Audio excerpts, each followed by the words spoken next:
그들로 하여금 구하게 하니라 라는 제목의 말씀으로 함께 은혜 나누기를 원합니다. 오늘 말씀은 다니엘에 대한 이야기입니다. 특별히 다니엘이 사역하던, 다니엘이 있던 시대를 생각해 봐야 되는데요. 그때가 예수님 오시기 전 BC 605년경입니다. 이때 이스라엘 위에 있는 바벨론이라는 나라에 포위되고요. 결국 바벨론에 의해서 이스라엘이 패망하게 됩니다. 패망하게 되면서요, 바벨론에서 이 이스라엘 백성들을 3번에 걸쳐 포로로 끌고 가는데, 포로로 끌고 가는 걸 포수라고 말하거든요. 이때 다니엘이 이 첫 번째 포로 끌려가는 이 포수에 이 다니엘이 그때 나이 15세라는 어린 나이에 포로로 끌려가게 됩니다. 특별히 바벨론의 왕이 누구냐면 느부갓네살 왕인데요. 이 느부갓네살 왕이 성격이 굉장히 포악하기로 소문난 그런 왕입니다. 성격이 굉장히 급하고 다혈질인 건데요. 근데 문제는 그럼에도 불구하고 포로된 자들 가운데 괜찮은 인재들은 등용시키는 그러한 마음을 가진 왕이었습니다. 다니엘서 1장을 보면 다니엘과 세 친구가 왕궁에서 결국 등용되는 과정을 설명하고 있죠. 그 과정을 보면 이 왕궁에서요, 이 젊은, 어떻게 보면 좀 달란트가 있어 보이는 사람들을 불러다가 바벨론에 대한 지식들을 이제 배우게 합니다. 그래서 그 중에 특출난 사람들은 이제 왕의 신하로 꼽히게 되는 것이죠. 특별히 오늘 다니엘서 그 안에 위에 1장 17절을 보면 다니엘과 3명의 친구들이 하나님의 지혜 주심으로 말미암아 결국에는 이 느부갓네살 왕의 신하로 등용됐다라고 말하고 있습니다. 역사적으로 보면 한 602년쯤이라고 아마 많이들 추측해요. 그러니까 포로로 끌려간 지 3년이 지나가지고 이제 이 다니엘이 느부갓네살 왕의 이제 신하가 된 것이죠. 근데 오늘 말씀 다니엘서 2장을 보시면 왕궁 안에 문제가 생깁니다. 그 문제가 뭐냐면 1절에 보면요, 느부갓네살 왕이 잠을 자다가 꿈을 꾸는데 그 꿈이 너무 생생하고 너무 그 꿈이 이상한 거예요. 그래서 마음에 번민이 가득했습니다. 이게 도대체 무슨 꿈이냐, 도저히 그 뒤에 잠을 이룰 수가 없는 거예요. 그 꿈 때문에 며칠을 잠을 잘 수가 없습니다. 여러분 가뜩이나 이 느부갓네살 왕이 성격이 괴팍한데요, 거기에다가 잠을 못 자요. 마음에 번민이에요. 얼마나 예민해졌겠습니까? 왕궁이 발칵 뒤집힌 겁니다. 주변에 있는 신하들이 무슨 일이냐고 물으니까 꿈 때문인 걸 알게 되죠. 그래서 꿈을 말씀해 주시면 저희가 그 꿈을 해석해 드리겠다고 그렇게 이야기를 해요. 그때 왕이 하는 말이 뭔지 아십니까? 기가 막힌 말을 합니다. 이렇게 말합니다. 내가 지금 꿈을 꿨는데 이 꿈 때문에 내가 죽을 지경이다. 너희들 똑똑한 놈들 많잖아. 너희들 중에 꿈을 좀 해석해야 되겠다. 그런데 꿈을 말하고 대충대충 해석할 수도 있으니까 너희들 가운데 내 꿈도 맞추고 그 꿈도 해석하라. 빛을 노르시죠. 꿈을 좀 이야기해주면 대충 꿈을 해석은 하겠는데 꿈도 맞추라는 거예요. 무슨 꿈을 꿨는지. 그리고 꿈도 맞추고 꿈도 해석하라는 거예요. 그러면서 그 뒤에 말이 무섭습니다. 만약에 너희들 가운데 꿈을 해석하지 못한다면 그러면 너희들, 지혜로운 자로 다 뽑힌 너희들 다 죽는다. 가만두지 않는다 라고 말해요. 그런데 왕이요, 얼마나 대단하게 엄포를 놓는지 여러분 그 위에 5절을 보십시오. 왕이 이렇게 말합니다. 만약 꿈과 해석을 하지 못할 경우에 너희의 몸을 쪼갤 것이며 너희의 집을 거름더미로 만들 것이다. 이 말을 좀 쉽게 표현하면 이거예요. 만약에 너희들 꿈 해석하지 못하면 너희들 능지처참당한다. 그리고 너의 집도 다 잿더미로 만들어 버리겠다. 여러분, 느부갓네살 왕이 꿈 때문에 가뜩이나 성격이 안 좋은 이 왕이요, 완전히 예민한 상태가 돼버린 거예요. 그리고 마음에 이 똑똑한 놈들 많은데 이놈들이 제대로 못해 하면서 화가 가득했습니다. 문제는 이 왕의 불똥이 튀기는데 다니엘과 그 친구들에게까지도 튀긴다는 거예요. 만약에 다니엘을 비롯한 많은 사람들 가운데 한 명이라도 이 왕의 꿈을 해석해내지 못하면 다니엘도 이렇게 능지처참 당하는 것에 예외가 될 수 없었다라는 것입니다. 우리가 14절부터 읽었는데요, 그 위에 12절과 13절을 보시면 그 상황이 얼마나 다급한지를 보여주고 있습니다. 자, 우리 12절 13절 함께 읽을 때 화면을 보시면서 같이 읽겠습니다. 시작. 왕이 이로 말미암아 진노하고 통분하여 바벨론의 모든 지혜자들을 다 죽이라 명하니라. 왕의 명령이 내림에 지혜자들은 죽게 되었고 다니엘과 그의 친구들도 죽이려고 찾았더라. 지금 다니엘과 친구들도 지금 다른 지혜자들과 구별되지 않고 이 꿈을 해석하지 못하면 죽게 되는 상황에 놓이게 된 것입니다. 근데 그 상황도 지금 왕의 성격이 급하니까 굉장히 급하게 일이 진행되고 있는 거예요. 그래서 14절에 보면 왕의 근위대장, 왕을 지키는 경호실장이 칼을 차고 지혜자들을 죽이려고 나가고 있는 것을 보게 됩니다. 그런 중에 다니엘과 탁 만난 거예요. 그러니까 지금 상황이 굉장히 급박한 상황이라는 것이죠. 다니엘이 묻습니다. 그렇게 급히 어디 가느냐? 그랬더니 왕궁의 실정을 얘기하죠. 그때 다니엘이요, 왕을 찾아갔다 그랬습니다. 찾아가서 하는 말이, 시간을 좀 주십시오. 시간을 좀 주시면 제가 그 꿈을 해석하겠습니다. 그 꿈을 해석해드리겠습니다 라고 말미를 걸었습니다. 자, 보세요. 여러분, 지금 상황이 얼마나 급한지 아시겠어요? 지금 칼 차고 지금 이제 지혜자 죽이려고 지금 명령이 내려진 거예요. 자, 이런 상황에서 이 다니엘이 왕에게 가가지고요, 잠깐만 기다려 주십시오. 잠깐만 기다려 주십시오. 라고 이야기를 하고 있다는 거죠. 자, 그렇다면 여러분, 이렇게 잠깐의 시간을 벌었다면 이제 시간이 얼마 남지 않았거든요. 무엇을 해야 할까요? 무엇을 해야 할까요? 만약에 여러분이 다니엘과 같이 이런 상황에 놓여 있다면 어떠한 조치를 가장 먼저 하시겠습니까? 오늘 다니엘의 모습을 통해서 저는 두 가지의 교훈을 함께 나누려고 합니다. 자, 첫 번째가 뭐냐면 급한 위기의 때에 다니엘이 가장 먼저 기도했다라는 것입니다. 위급한 그때, 너무나 급한 때에 다니엘이 먼저 조치한 것은요, 기도를 선택했다라는 것이죠. 여러분, 다니엘은 굉장히 지혜로운 사람이에요. 굉장히 똑똑한 사람입니다. 그리고 왕에게 그것을 인정받은 사람이에요. 그래서 왕의 신하가 됐는데 어느 정도 권력도 있는 사람입니다.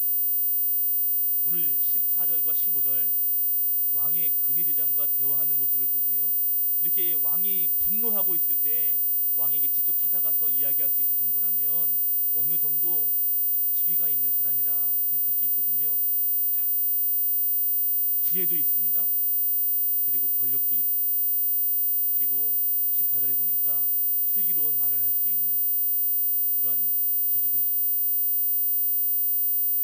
지혜도 있고요, 권력도 있고요, 그리고 슬기로운 말할 수 있는 말재주도 있다면, 저는요, 만약에 이런 상황에서 이런 재주가 있다면 내가 어떤 걸 조치할까를 생각해 봤거든요.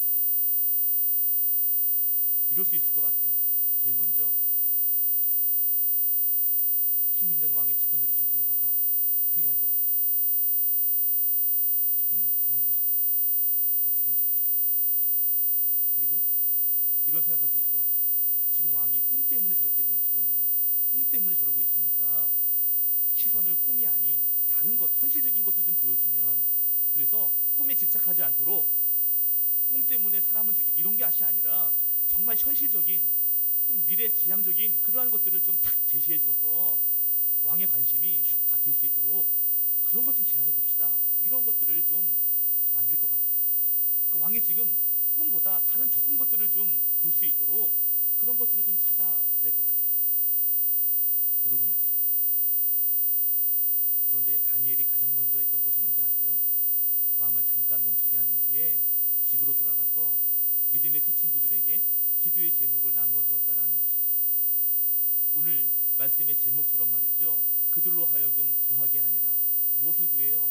지금 이 위급한 이 상황 가운데 하나님의 도우심이 있기를 지금 그 친구들에게 기도를 요청하고 있는 것이죠. 중보해 줄 것을 요청하고 있다는 것입니다. 친구들아, 큰일 났어. 지금 빨리 기도해 줘야 되겠어. 다니엘은요, 친구들에게 중보 기도를 요청하고 있는 거예요. 저는요, 이렇게 지혜로운 사람, 이렇게 권력이 있는 사람, 어느 정도의 힘을 가지고 있는 이 사람이 가장 먼저 기도를 선택했다라는 것에 인상적인 느낌을 받습니다. 다니엘이 가장 먼저 기도를 선택했다라는 건 어쩌면 하나님을 가장 먼저 의지했다라고도 말할 수 있을 겁니다. 그런데 지금 상황이 굉장히 다급한 상황이거든요. 목숨이 지금 정말 휙 꺼질 수 있는 상황이란 말이에요. 그러면 빨리 뭔가를 해야 되는데 다니엘은 친구들을 불러다가 기도를 요청하고 있는 것입니다.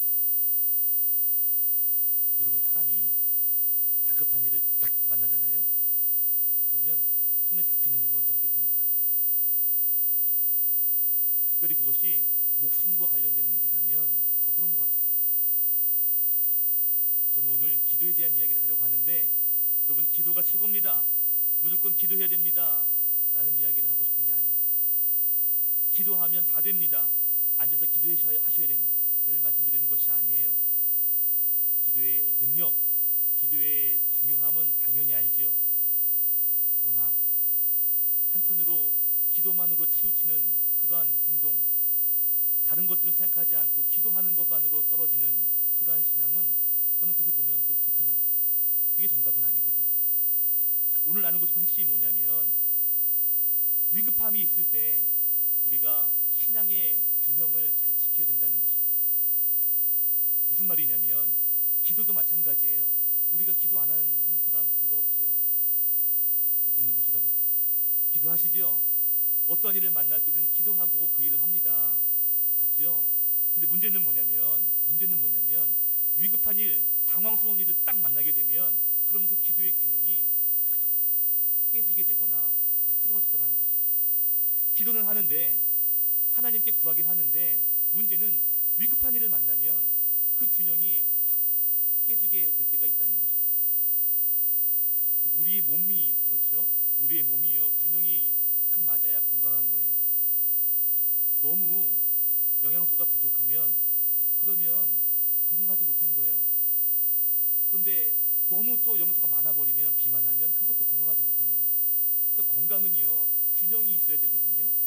영적인 상태도 마찬가지입니다. 중요한 건 우리가 기도의 균형을 잘 잡고 있다가도 다급한 문제를 만나게 되면 그 균형이 깨질 때가 있지 않느냐 하는 것이죠. 그럴 때 우리가 해야 할 것이 뭘까요? 기도를 더 붙잡는 것입니다. 왜요? 그것이 흔들리기 때문이에요. 의도적으로 더 기도를 붙잡는 삶이 있어야 된다는 것이죠. 베스트셀러 가운데 너무 바빠서 기도합니다 라는 책이 있어요. 전 책 제목을 잘못 본 줄 알았어요. 봤더니 너무 바빠서 기도합니다. 그 책이 굉장히 많이 팔린 베스트셀러가 됐는데 그 책의 요지는 그겁니다. 믿음의 사람들이 기도하지요. 그런데 너무 바쁘게 되면 기도를 한다는 거예요, 못한다는 거예요? 하긴 하지만 기도가 밀린다는 거예요. 바쁜 일 때문에 기도의 순서가 뒤로 밀리게 되더라는 것이죠. 그래서 이 저자는 의도적으로 너무 바쁠 때에는 더 어떻게 된다고요? 기도를 붙잡아야, 그래야 균형을 유지할 수 있더라 하는 것을 말합니다. 여러분, 바쁠 때만 그래요?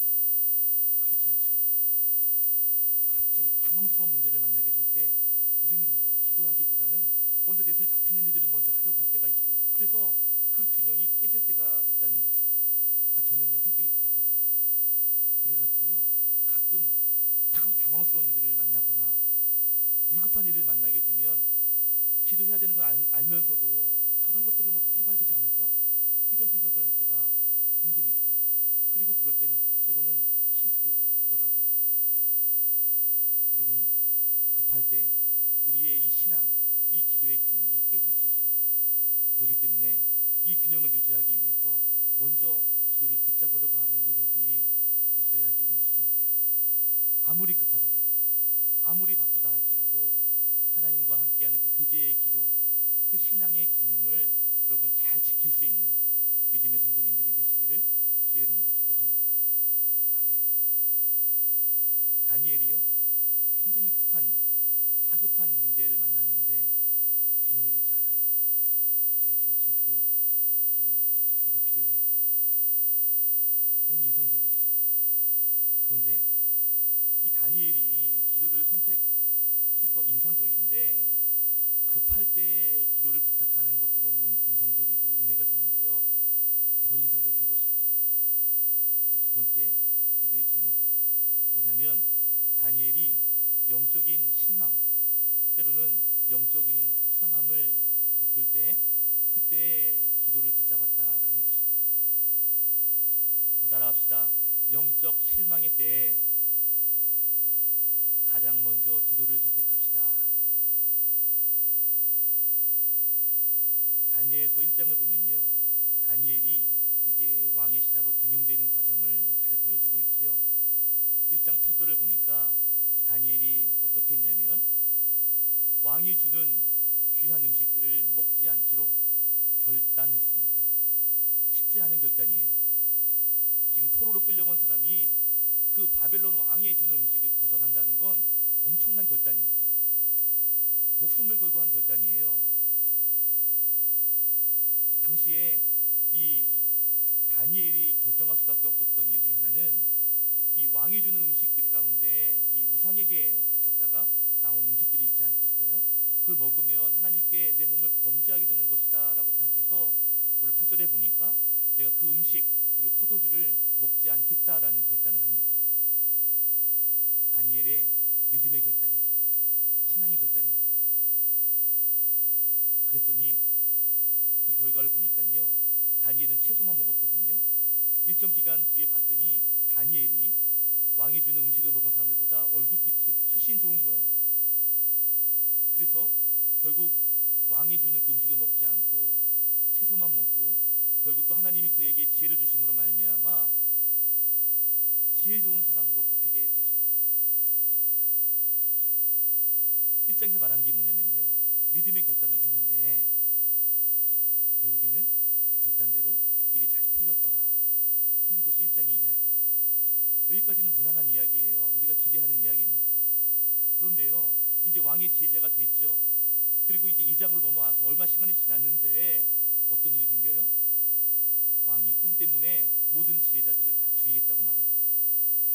무슨 말이냐면 믿음의 결단을 하고 믿음의 길을 갔는데 조금 지나고 나니까 엄청난 핍박이 왔다라는 거예요. 쉽게 말하면 영적인 결단, 믿음의 결단한 후에 큰 어려움을 겪어서 실망할 수 있는 상황이다 이 말이죠. 그런데 그때 다니엘이 기도를 붙잡았다는 것입니다. 제 후배 중에 멕시코로 목회를 간 후배가 있습니다. 제가 주중에 설교할 때는 한번 얘기한 것 같은데요. 이 친구가 멕시코에서 부목사로 한 5, 6년을 있었어요. 거기서 아기도 낳고 아기 둘을 낳고 키웠습니다. 외국에서 한인들이 한 200명, 300명 모이면 굉장히 큰 교회입니다.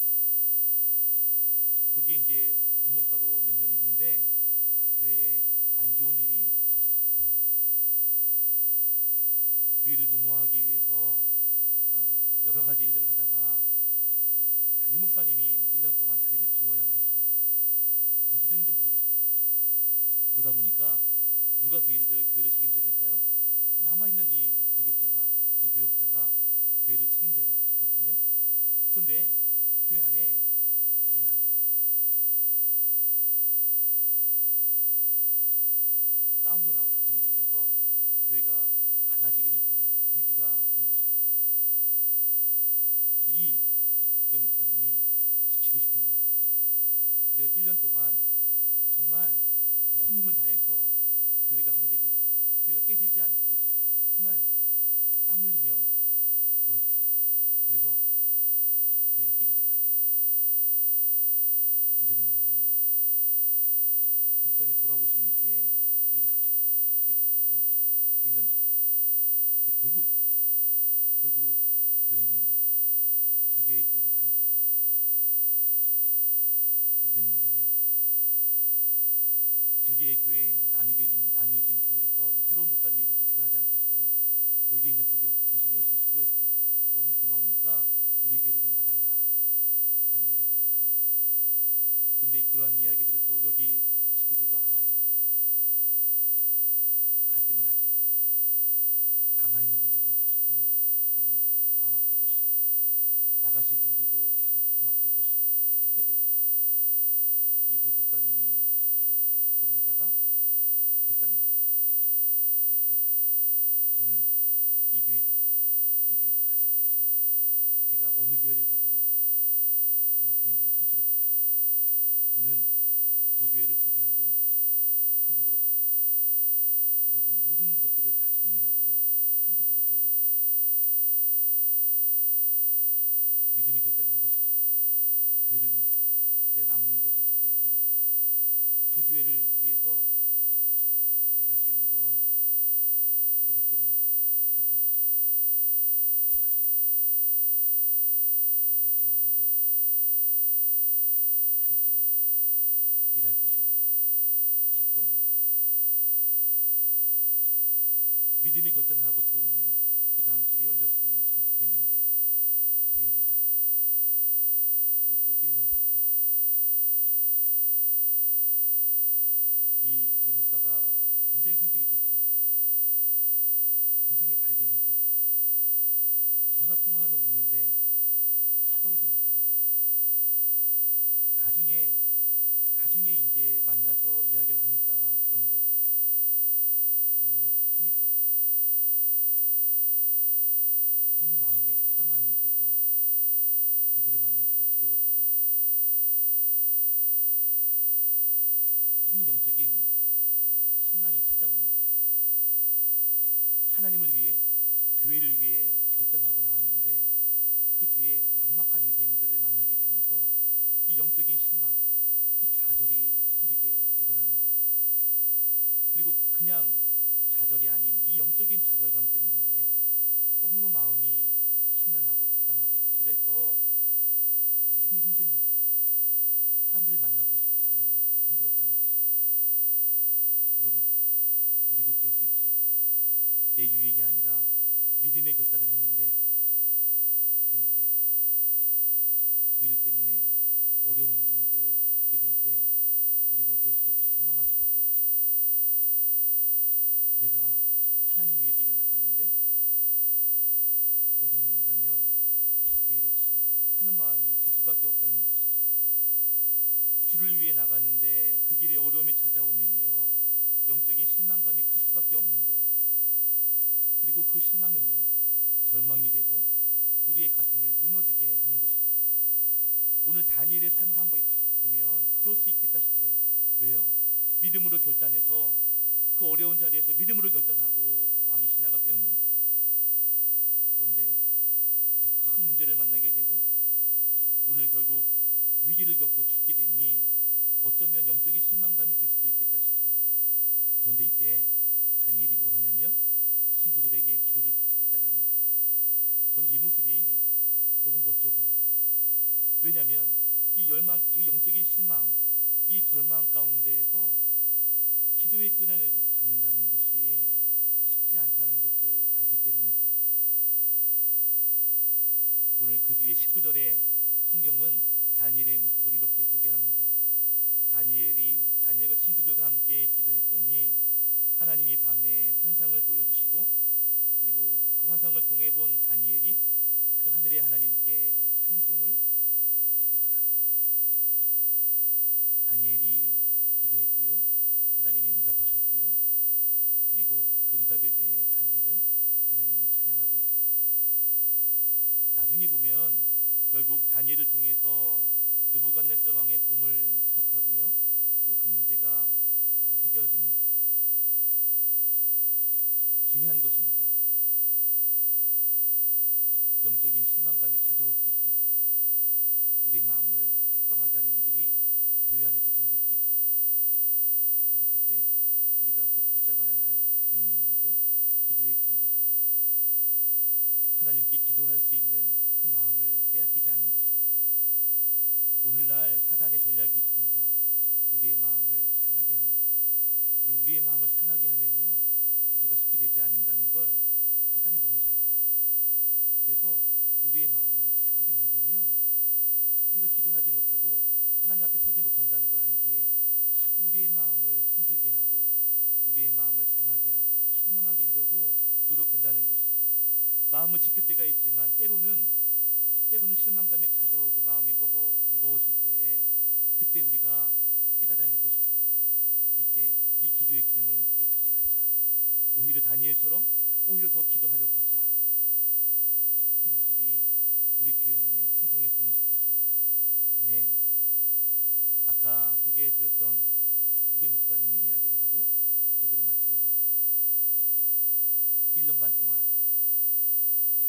사역지가 열리지 않고 여러 해외에, 한국에 있는 교회보다 해외에 있는 교회로 나가고 싶어 왔기 때문에 이력서를 많이도 했대요. 종종 다 거절당했답니다. 이제 아이는 크고요. 어떻게 해요? 그래가지고 공장에 가서 일을 하기 시작했어요. 2층에 사다리 타고 2층 높이에서 일을 하다가 사다리가 떨어진 거예요.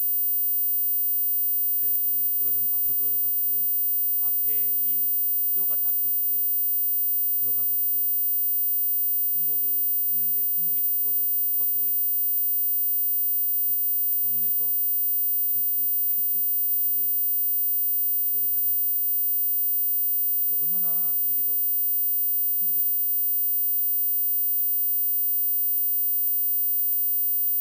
하나님께서 기도하라고 하시나 보다 그러면서 기도했답니다.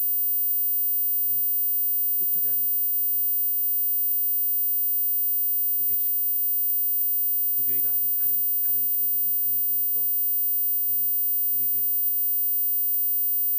가게 됐는데 문제가 뭐냐면, 이게 사고가 너무 커가지고 나중에 이제 성형도 좀 해야 되고요, 이 손목에 있는 핀도 빼야 되고 여기 핀도 다 빼야 되는 거예요. 그러니까 이 반쪽에 약간 기능이 약간 좀 이제 마비가 됐거든요. 철이 막 박혀 있으니까 이거를 제거하는 수술을 1년 뒤에 해야 되는데, 그러려면 교회에서 나와야 되는 거예요. 한국으로 나와야 되잖아요. 그러니까 가가지고 사역을 열심히 해야 되는 그 찰나에 나왔다가 치료받고 들어가면 한 달 더 이상의 시간이 걸릴 수도 있습니다. 근데 이러한 걸 이 교회가 이해해 줄 수 있을까? 그래서 이야기를 했대요. 어떻게 됐을까요? 당연하죠, 목사님. 하셔야죠. 교회가 책임지겠습니다.